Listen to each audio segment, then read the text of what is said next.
नमस्कार दोस्तों, मैं डॉक्टर सुप्रियो दत्ता। आप सभी का फिर से एक बार बहुत बहुत स्वागत है मेरे चैनल होम्यो कैट टिप्स पे। दोस्तों, आज का जो हमारा टॉपिक है वो है कॉन्स्टिपेशन यानी कब्ज। दोस्तों, ये एक बहुत बड़ी समस्या बन गई है आज की डेट में। आपको हर घर में एटलीस्ट एक या फिर दो पेशेंट कब्ज वाले देखने को मिल ही जाएगा। तो कॉन्स्टिपेशन क्या होता है? तो कॉन्स्टिपेशन का मतलब होता है कि पेशेंट को मल त्याग करने में परेशानी का अनुभव होना या स्टूल का बहुत ज़्यादा हार्ड हो जाना, जिसके कारण वो 3 से 4 दिन तक स्टूल पास आउट हो ही नहीं पाता है। यानी स्टूल पास आउट करने की जो इच्छा होती है एक नॉर्मल व्यक्ति के अंदर, वो रहता ही नहीं है इस तरह का पेशेंट में। तो इसका मतलब कब्ज आंतों की परिवर्तन की वो स्थिति है जहां एक व्यक्ति का जो मल है वो हार्ड हो जाता है और जिसके कारण एक पेशेंट को स्टूल पास आउट करने में दिक्कतें आती है। तो इन्हीं समस्याओं को कब्ज कहा जाता है दोस्तों। अब अगर इसका सिम्टम्स की बात करें तो जो पहला सिम्टम है, जो मैंने आपको थोड़ी देर पहले ही बताया है कि पेशेंट को जो है स्टूल पास आउट करने की इच्छा ही नहीं होता है। एक जो अंदर से इच्छा होता है स्वस्थ जाने की, वो इच्छा पेशेंट में रहता ही नहीं है। जो दूसरा सिम्टम है वो ये है कि पेशेंट जब भी स्टूल पास आउट के लिए जाता है, यानी जब भी पेशेंट लैट्रिन के लिए जाता है, तो उनका लैट्रिन बहुत ज़्यादा हार्ड हो जाता है, बहुत ज़्यादा कड़क होता है। और थर्ड जो सिम्टम हमें देखने को मिलता है वो ये है कि इन पेशेंट में भूख बिल्कुल नहीं रहता है, यानी खाना खाने का जो इच्छा होता है वो एकदम नहीं रहता है। क्योंकि ऑब्वियस सी बात है, इन लोगों को इंडाइजेशन का बहुत ज़्यादा शिकायत रहता है, जिसके कारण इन लोगों का गैस एसिडिटी भी होता है और इसी गैस के कारण इन लोगों का पेट जो है हमेशा भरा भरा सा रहता है, जिसके कारण इन लोगों को भूख भी नहीं लगता है। और इसी के साथ इन पेशेंट का अगर जीभ को अगर गौर से देखा जाए तो आपको या तो एकदम डार्क ब्राउन कलर का जीभ देखने को मिलेगा या एकदम येलोइश कोटिंग या फिर एकदम व्हाइटिश कोटिंग टाइप आपको जीभ देखने को मिलेगा।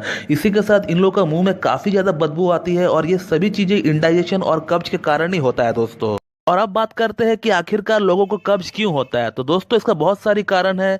जो पहला कारण है वो है हमारा खान पीन रहन सहन में बदलाव का कारण ये होता है। हम लोग जो है कार्बोहाइड्रेट प्रोटीन को इंटेक करते रहते हैं और फाइबर को लेना भूल ही जाते हैं। हम लोग फास्ट फूड और नॉनवेज को खाते रहते हैं और हरी सब्जियां फलों को जो हम लोग खाना भूल ही जाते हैं। और इसी फल में और हरी सब्जियां में सबसे ज़्यादा मात्रा में फाइबर पाई जाती है और फाइबर से है हमारा आंतों का मूवमेंट को सही कराती है। उस मूवमेंट को जो है ये आगे बढ़ाती है।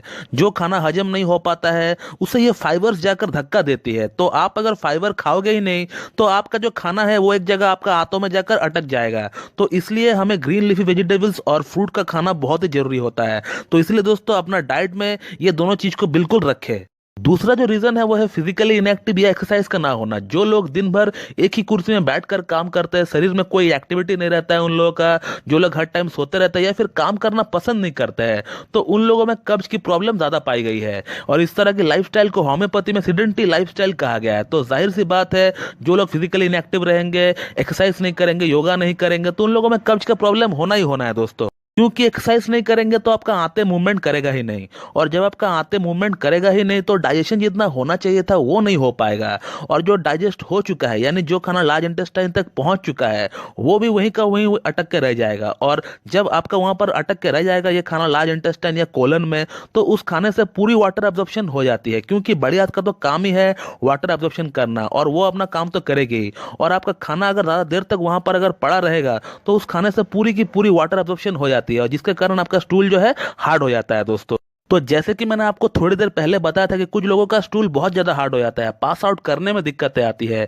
तो यही इसका मेन रीजन है दोस्तों। अगर आपका स्टूल बहुत ज्यादा दिन तक अगर लार्ज इंटेस्टाइन में पड़ा रहेगा तो एक्सेसिव वाटर एब्जॉर्प्शन के कारण आपका स्टूल जो है वो एकदम हार्ड हो जाता है। और तीसरा जो रीजन है वो है एक्सेसिव यूज ऑफ टैबलेट्स। कुछ भी थोड़ा बहुत प्रॉब्लम हो गया हो तो ये वो मेडिसिन खा लेते हैं लोग। थोड़ी सी खांसी हो गई तो खांसी के टैबलेट उठाकर खा लेते हैं लोग, जो कि कोडिन सल्फेट से बनती है। कोडिन सल्फेट की टैबलेट जैसे ही कोई लेता है तो उसका ठीक 2 से 3 दिन बाद जो है उनको कॉन्स्टिपेशन की प्रॉब्लम शुरू हो जाता है, क्योंकि ये जो है हमारा स्मॉल इंटेस्टाइन का गति को जो है रोक देता है दोस्तों।